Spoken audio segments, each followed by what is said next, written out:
అందరికీ నమస్కారం అండి. నేను సురేష్ కృష్ణ గారి ఫ్యాన్ అండి. బట్ ఆయన్ని కలిసే అవకాశం నాకు ఎప్పుడు కుదరలేదు. బహుశా దాసరి గారు కూడా ఇక్కడే ఉండి ఉంటారు. దాసరి గారి కాంపౌండ్లో ఆయనతో భోజనం చేసే భాగ్యం సార్ తోటి ఆయనతో కూర్చుని గడిపిన కాలం నాకు చాలా బాగా గుర్తు. అప్పుడు నేను సాటిస్ఫై అయ్యాను, సురేష్ కృష్ణ గారిని ఈ విధంగా నేను కలుసుకున్నానని. అక్కడే రాజేంద్ర కుమార్ గారు మేమంతా ఆయన దగ్గరే ఉండేవాళ్ళం. ఆ టైంలో సురేష్ కృష్ణ గారు, నాకు తెలియదు సురేష్ కృష్ణ గారు గురువు గారి దగ్గర చేశారన్న విషయం గురువుగారు చెప్పారు. నాకు చాలా ఆనందపడ్డాం. అలాగే సాయిబాబా గురించి వినటమే కానీ నేను ఎప్పుడు చదవలేదు.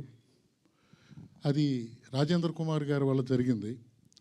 ఆయన కోడి రామకృష్ణ గారు వాళ్ళు కలిసి ఒక సినిమా చేద్దాం అనుకున్నప్పుడు ఆయన రీసెర్చ్ చేశారండి. ఆయన పుటపర్తి నా ఉద్దేశం ఒక 1000 సార్లు వెళ్ళి ఉంటారేమో.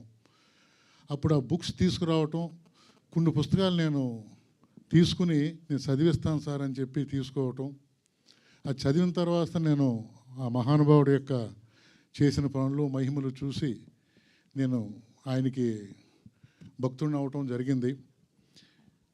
అటువంటి సినిమాలో సరదాగా మనం కూడా టెక్నీషియన్గా చేస్తే బాగుండని మనసులో ఫీలింగ్ ఉండేది. బట్ ఆయన విన్నాడేమో, ఈ కార్యక్రమానికి పిలిపించాడు నన్ను.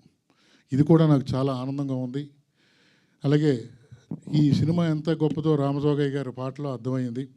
అలాగే రాజేంద్ర కుమార్ గారు డెఫినెట్గా ఆయనతో నేను కలిసి గత 30 సంవత్సరాల నుంచి కలిసే ఉంటున్నాం కాబట్టి ఆయన ఈ సినిమాకి చాలా బాగా పనిచేసి ఉంటారని, ఈ సినిమా పెద్ద హిట్ అవ్వాలని ఆ భగవంతుని కోరుకుంటూ థ్యాంక్ యూ అండి. Thank you very much. Thank you sir, thank you very much. అలాగే ఇప్పుడు డైరెక్టర్ వీరశంకర్